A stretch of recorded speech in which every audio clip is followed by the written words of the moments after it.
Hi, my name is Anthony, if you couldn't tell from my channel name, and I would like to talk about my elementary school experience.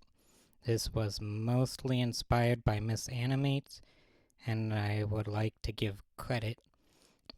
The rest was from a video I planned to make explaining my less than ideal mentality and mental state, but that ended up being ungodly long. As a disclaimer, I have anxiety and depression, and all this took place a decade ago. I'm 24, so that would be 19 to 16 years ago. So things might be skewed negatively. Also, something I want to add from the original video is that I've always been a very emotionally sensitive person, especially for a boy. You can judge me all you want for making this my first video, but I kinda promised it would be without remembering all of the repressed feelings involved. Now to get to this video. I started school in Texas despite me not remembering a lot. I do remember it wasn't going well. I have a memory of realizing I was crying literally every day. This was probably because despite being very clearly developmentally challenged, my autism diagnosis did not come till we stopped moving. They would just punish me for not doing the correct thing. I also have an idea where this came from in hindsight. I have this fuzzy memory of being confused about a history book. I think it was about the Civil War and its cause. I think the book had recycled pages from older editions. The teacher asked me what I thought the cause was, and she didn't like my answer.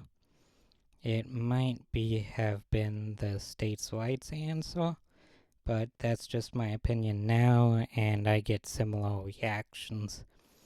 It has been a theme in my life where I give the wrong opinion, people get mad, and I can't properly explain myself under pressure. To this day, I stay away from debates since they always end up with me being mentally abused with rhetoric.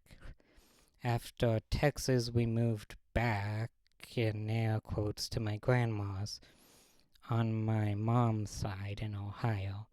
I think this was due to the financial crisis getting underway. I thought things would get better since my grandma is like the one person I had a good relationship with, and I still do. Yet things didn't improve at school. I started stimming, and once again I was punished for it. So I tried to be still. If you know anything about autism, you know why that didn't work out, and I was punished for meltdowns too. To this day, I have a hard time not just completely freezing up when overwhelmed. I'm not sure how stimming is going. I've been told by my therapist I still do it. I think this or the last one I moved was the year I was held back. Something else I remember was the chair they sat you in when you were in trouble was outside the office right in front of the lunchroom, which was also the gym room. When a kid was crying, they just sat him in the chair till he stopped, with everyone going to lunch or gym seeing him. Shaming through consequence was also a theme in my life. The worst punishments are the ones you think you are doing to yourself. I struggle with self-hatred to this day. Next, we rented a place in Toledo. I have very few memories of this place, mainly because we didn't live there long. We only moved there because we were above the max capacity of my grandparents' house as my last sibling got older. I remembered I liked drawing little shape people that multiplied as a way to teach us multiplication.